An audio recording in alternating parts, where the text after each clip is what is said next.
Hello दोस्तों, कैसे हैं आप। आज हम बात करने वाले हैं गौतम बुद्ध के उपदेशों के बारे में। बुद्ध का उपदेश, दुख को कभी खुद पर हावी ना होने दें। हर दुख से छुटकारा पाने का कोई ना कोई उपाय जरूर होता है। बुद्ध कहते हैं, दुखी होने से परेशानियां खत्म नहीं होती। हर इंसान को दुख से छुटकारा पाने के लिए उससे जुड़ी बातों पर विचार करना चाहिए। भगवान बुद्ध ने कहा है, दुख के बारे में अच्छे से जान लेने के बाद ही सुख मिलता है। उन्होंने बताया कि हर इंसान कभी ना कभी दुखी होता ही है। हर इंसान को ये जान लेना चाहिए कि दुख का कारण क्या है, क्यों दुख आता है।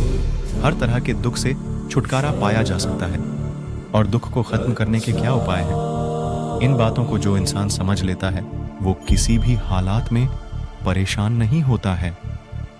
आज हर इंसान किसी न किसी बात को लेकर परेशान है या कहा जा सकता है कि दुखी है। बुद्ध की 4 सीख है।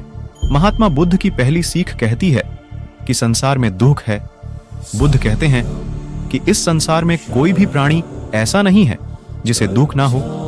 उनके मुताबिक दुख को एक सामान्य स्थिति समझना चाहिए, इसे खुद पर हावी नहीं होने देना चाहिए। इसलिए हर इंसान को दुखी होने पर चिंतित और परेशान नहीं होना चाहिए। इसके उलट खुद को खुश रखने की कोशिश करनी चाहिए। दुख का कारण है। महात्मा बुद्ध ने अपनी दूसरी सीख में दुख के कारण का जिक्र किया है। बुद्ध का कहना है कि हर दुख की वजह तृष्णा यानी तेज इच्छा है। इसलिए किसी भी चीज के लिए तृष्णा नहीं रखना चाहिए। यानी कहा जा सकता है कि किसी चीज या इंसान से उम्मीद नहीं रखनी चाहिए। दुख का निवारण है। महात्मा बुद्ध ने तीसरी सीख में बताया है कि किसी भी तरह का दुख हो उसको दूर किया जा सकता है।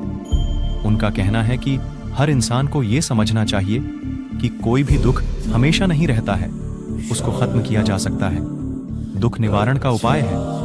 बुद्ध का कहना है कि हर दुख को दूर करने का उपाय मौजूद होता है, निवारण के उपाय भी मौजूद है।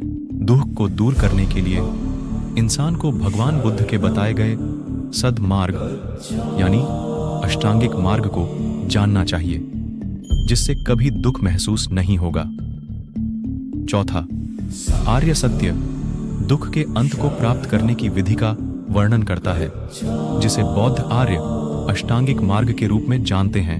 आर्य अष्टांगिक मार्ग के चरण हैं: सही समझ, सही विचार, सही वाणी, सही कार्य, सही आजीविका, सही प्रयास, सही चेतना और सही एकाग्रता।